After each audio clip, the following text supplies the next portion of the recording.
Teenagers finance में सभी का स्वागत है। ये तो हम सबने सुना है कि पैसे के पीछे मत भागो, अपने पैशन को फॉलो करो। लेकिन क्या हो अगर मैं कहूं कि पहले 10,000 रुपए कमाने का राज पैशन में नहीं बल्कि किसी और चीज में छिपा है। आज हम इसी रहस्य को समझेंगे और जानेंगे कि कैसे बिना एक भी रुपया लगाए वो पहली जरूरी कमाई की जा सकती है। तो चलिए सबसे पहले उस सलाह की बात करते हैं जो हर किसी को मिलती है, अपने पैशन को फॉलो करो। लेकिन सवाल ये है कि क्या सच में ये शुरुआत करने का सबसे अच्छा तरीका है या फिर कोई और बेहतर रास्ता है?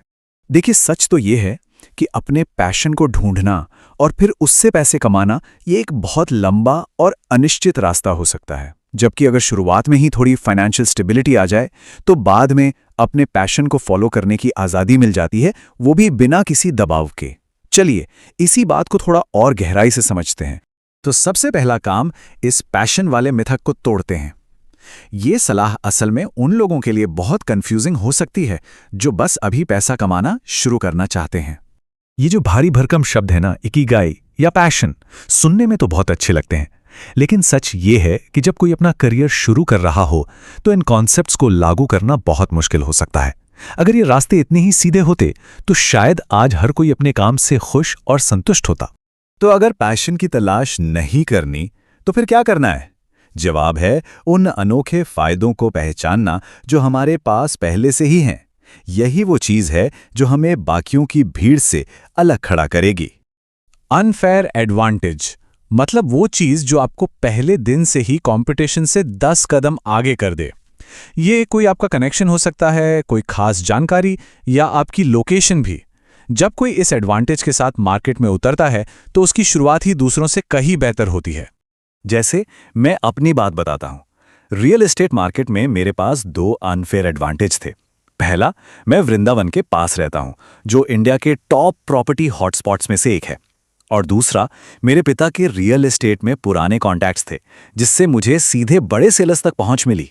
और यही है एक अनफेयर एडवांटेज की असली पावर।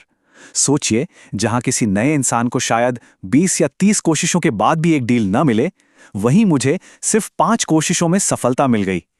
ये इसलिए नहीं हुआ कि मेरी सेल्स स्किल्स बहुत अच्छी थी, बल्कि इसलिए क्योंकि मेरे पास वो खास एडवांटेज थे। लेकिन रुकिए, सिर्फ एडवांटेज होना ही काफी नहीं है। एक एडवांटेज तब तक बेकार है जब तक उसे इस्तेमाल करने के लिए आपके पास सही स्किल्स, सही हुनर ना हो। तो कोई भी स्किल सीखने से पहले उसे इन 5 सवालों की कसौटी पर जरूर परखना चाहिए। उसे सीखने में कितनी मेहनत लगेगी, मार्केट में उसकी डिमांड है भी या नहीं, और सबसे जरूरी, क्या भविष्य में उस स्किल को बड़े लेवल पर ले जाया जा सकता है। ये सवाल हमें सही दिशा दिखाते हैं। तो यहाँ सबक ये है कि हर स्किल एक बराबर नहीं होती। हमें अपना समय और एनर्जी उन स्किल्स पर लगानी चाहिए जो न सिर्फ आज फायदेमंद हैं, बल्कि जिनकी डिमांड भविष्य में भी रहने वाली है और जिन्हें स्केल किया जा सकता है। अच्छा, अब एक और बहुत जरूरी बात करते हैं जो लंबी रेस के लिए बहुत जरूरी है, और वो है डाइवर्सिफिकेशन। मतलब सिर्फ एक स्किल के भरोसे बैठे रहना बहुत बड़ा जोखिम है। आज का मार्केट कितनी तेजी से बदल रहा है, ये तो हम सब देख ही रहे हैं। ऐसे में सिर्फ एक स्किल पर निर्भर रहना बहुत रिस्की हो सकता है। इसलिए हमेशा 2 स्किल्स पर काम करें। एक मेन स्किल जिसमें महारत हासिल करनी है, और दूसरी एक बैकअप स्किल जिसे साथ साथ सीखते रहना है। ये एक तरह का सेफ्टी नेट है। ठीक है, तो अब हमारे पास एडवांटेज भी है और स्किल्स भी। लेकिन एक क्लाइंट को कैसे यकीन दिलाएं कि हम ये काम कर सकते हैं? क्योंकि अगर हम अपना काम सही से दिखा नहीं पाए तो सारी मेहनत बेकार है। एक बहुत बड़ी गलती जो अक्सर लोग करते हैं, वे अपने बारे में लंबे चौड़े पैराग्राफ लिखते हैं। क्लाइंट को कहानियों में कोई दिलचस्पी नहीं होती, उसे सिर्फ रिजल्ट्स देखने हैं। वो बस ये जानना चाहता है कि आप उसके लिए क्या कर सकते हैं। ये एक बहुत ही सिंपल लेकिन असरदार तरीका है जिससे क्लाइंट के जवाब देने की दर 10 में से 1 से बढ़कर 10 में से 4 तक हो सकती है। बस 1-2 लाइन में अपना इंट्रोडक्शन दें और सीधा अपना सबसे अच्छा काम दिखाएं। अब जो मैं बताने जा रहा हूं वो शायद थोड़ा विवादास्पद लगे, लेकिन ये एक ऐसी स्ट्रैटेजी है जो किसी भी नए इंसान के लिए गेम चेंजर हो सकती है। हाँ, ये सुनने में थोड़ा चौंकाने वाला है, लेकिन शुरुआत में हमारा फोकस पैसे पर होना ही नहीं चाहिए। मैंने ऐसे एडिटर्स देखे हैं जिन्हें कुछ नहीं आता, पर वो एक एक्सपीरियंस्ड एडिटर जितना पैसा मांगते हैं। ऐसे में क्लाइंट कभी नहीं मिलेगा।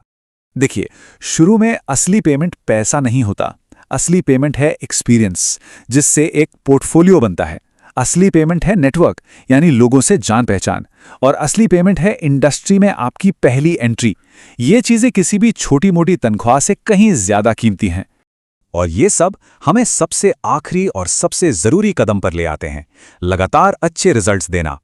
यही वो चीज है जो हमें आगे बढ़ाएगी, हमारी कमाई को टिकाऊ बनाएगी और समय के साथ हमारी फीस भी बढ़ाएगी। क्योंकि दिन के आखिरी में अगर रिजल्ट नहीं है तो कोई भी क्लाइंट आपके साथ नहीं टिकेगा। तो इस पूरे फ्रेमवर्क को समझने के बाद अब बस एक ही सवाल है जिस पर गंभीरता से सोचना है, क्योंकि इसका सही जवाब ही हमारी यात्रा की असली शुरुआत तय करेगा। तो ये था वो पूरा फ्रेमवर्क जिसकी मदद से पहले 10,000 रुपए कमाए जा सकते हैं। इस पूरे विश्लेषण को देखने के लिए आपका बहुत बहुत धन्यवाद। अगर ये विश्लेषण मददगार लगा तो इसे लाइक जरूर करें और टीनेजर्स फाइनेंस को सब्सक्राइब करना ना भूलें, ताकि भविष्य के एक्सप्लेनर भी आप तक पहुंचते रहें, जिसमें हम कुछ खास स्किल्स पर और भी गहराई से बात करेंगे। मिलते हैं अगले विश्लेषण में।